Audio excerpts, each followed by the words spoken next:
हमारे सनातन धर्म में मुख्य रूप से अगर हम देखें तो तीन प्रमुख देवता आते हैं इन 33 कोटि देवी देवताओं में। इनमें अगर हम बात करें ब्रह्मा, विष्णु, महेश, और तीनों में जहाँ भगवान ब्रह्मा सृष्टि को चलाते हैं, विष्णु बनाते हैं, तो भगवान देवादिदेव महादेव जिन्होंने विष पी करके संसार को बचाया, ऐसे भूत भावन भगवान भोलेनाथ इस संसार का प्रलय कर देते हैं। प्रलय कब? जब ये चारों युग समाप्त हो जाते हैं, सतयुग, त्रेता, द्वापर, कलयुग के अंत में। लेकिन क्या आप जानते हैं महादेव सिर्फ इस सृष्टि का, संसार का प्रलय नहीं करते, वे हमारे मन के, हृदय के अंदर के काम, क्रोध, लोभ, मोह, मत्सर, ऐसे जो 5 शत्रु है इनका भी वो विनाश करते हैं। जहाँ अगर हम देखते हैं अधिकतर देवी देवता हैं, जैसे भगवान कृष्ण हुए, राम हुए, विष्णु हुए, गणेश जी हुए, हनुमान जी, इनकी पूजा बहुत से देवी देवताओं की किन्हीं की ब्रह्म मुहूर्त में होंगी, किन्हीं की सुबह होंगी, किन्हीं की मध्याह्न काल, लेट टू लेट, अपराह्न काल। लेकिन क्या आप जानते हैं भूत भावन भगवान शिव जी का जो सबसे प्रिय व्रतों में एक आता है, जिसको हम लोग प्रदोष व्रत कहते हैं, इसकी पूजा प्रदोष काल में होती है। प्रदोष काल कब होता है जी? प्रदोष काल संध्या काल, शाम में जब सूर्यास्त हो जाता है, उसके बाद के 144 मिनट, सूर्यास्त के बाद के 144 मिनट का जो समय होता है वह प्रदोष काल होता है। और इसी समय भगवान शिव जी की पूजा होती है और इसी के कारण इस व्रत का नाम भी प्रदोष का व्रत पड़ा।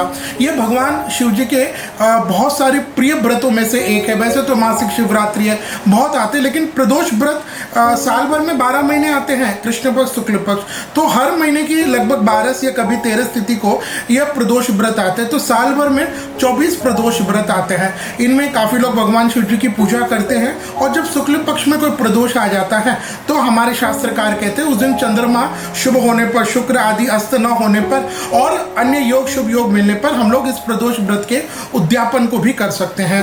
प्रदोष का व्रत हमारी सारी कामनाओं को, इच्छाओं को पूर्ण करता है। अगर किसी के मन में संसारी कामना है उसको यह प्रदोष व्रत पूर्ण करता है। किसी के मन में भगवान शिव की, राम की, इष्ट की, अपने इष्ट की, आराध्य की भक्ति चाहिए तो उसको भी प्रदोष का व्रत देता है। लेकिन ये प्रदोष का व्रत हम देखें तो इसके वार के हिसाब से इसके फल अलग अलग होते हैं। यानी आपकी क्या इच्छा, क्या कामना है, उसके हिसाब से, उस वार के हिसाब से अगर आप प्रदोष व्रत को प्रारंभ करें तो निश्चित आपकी उस कामना को, इच्छा को पूर्ण करता है ये प्रदोष का व्रत। जैसे अगर हम देखें तो अगर आपको दीर्घायु और आरोग्य चाहिए तो आप रविवार को प्रदोष व्रत को प्रारंभ कर सकते हैं। आप चाहते हैं आपकी कुंडली के ग्रहों की दशा का निवारण हो, आपकी मनवांछित इच्छा की पूर्ति हो तो आप सोमवार को यह प्रदोष का व्रत कर सकते हैं। आप चाहते हैं कि आप बीमारी से मुक्त रहे, रोगग्रस्त न रहे, स्वस्थवान रहे, तो आप मंगलवार यानी भौम प्रदोष व्रत से अपने प्रदोष व्रत को प्रारंभ कर सकते हैं। अगर आप चाहते हैं कि आपकी जितनी कामनाएं, सभी कामनाएं उनकी पूर्ति हो जाए तो आप बुधवार यानी बुध प्रदोष व्रत से अपने व्रत को प्रारंभ कर सकते हैं। इसके अलावा अगर आपको लगता है कि भाई आपके शत्रु बहुत परेशान कर रहे हैं आपको,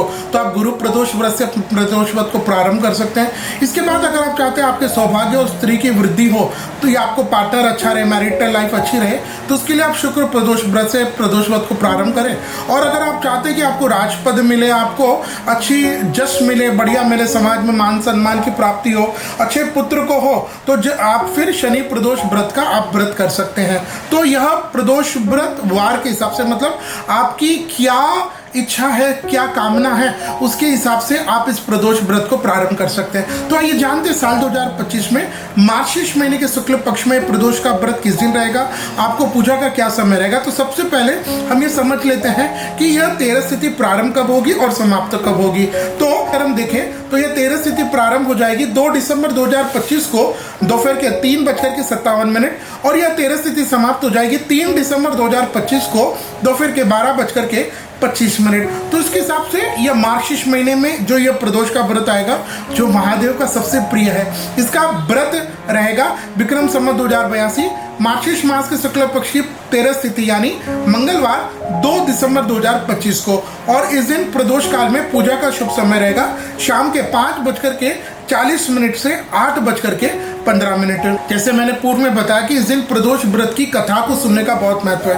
प्रदोष व्रत की कथा तो होती है एक तो जो कॉमन, लेकिन वार के हिसाब से जो प्रदोष व्रत हो उसकी कथा भी सुननी चाहिए, क्योंकि इस बार जैसे मंगलवार आ रहा है तो मंगल प्रदोष व्रत की कथा को आप सुने। इस दिन सुबह सूर्य उदय हो जाए उसके पूर्व आप उठ करके भुवन भास्कर सूर्य भगवान को जल दे, अपने निकटतम शिवालय में जाए, वहां पर आप भगवान शिव जी को जल चढ़ाए। और जल जब चढ़ाए तो इस बात का ध्यान रखें, प्रयास ये करें कि जल आप अपने घर से साथ में लेकर के जाए। मंदिर में तो आपको मिल ही जाता है, तो फिर भगवान महादेव को जो प्रिय वस्तु है, आक का पुष्प है, धतूरा है, भांग है, राख है, ये सब आप ले, भस्म है, ये सब लेकर के जाए अपने साथ। वहां बैठ करके भगवान शिव जी का अभिषेक करें और ओम नमः शिवाय, ओम नमः शिवाय इस दिव्य महामंत्र की वहां अधिक से अधिक जाप करें। और फिर शाम में घर में लौट करके योग्य विद्वान पंडित जी को बुला करके उनके हाथ से, उनके सानिध्य में, उनके आचार्यत्व में, उनके नेतृत्व में, पंडित जी के नेतृत्व में आप रुद्राभिषेक का पाठ करिएगा, हवन करिएगा, प्रदोष व्रत की कथा को सुनेगा।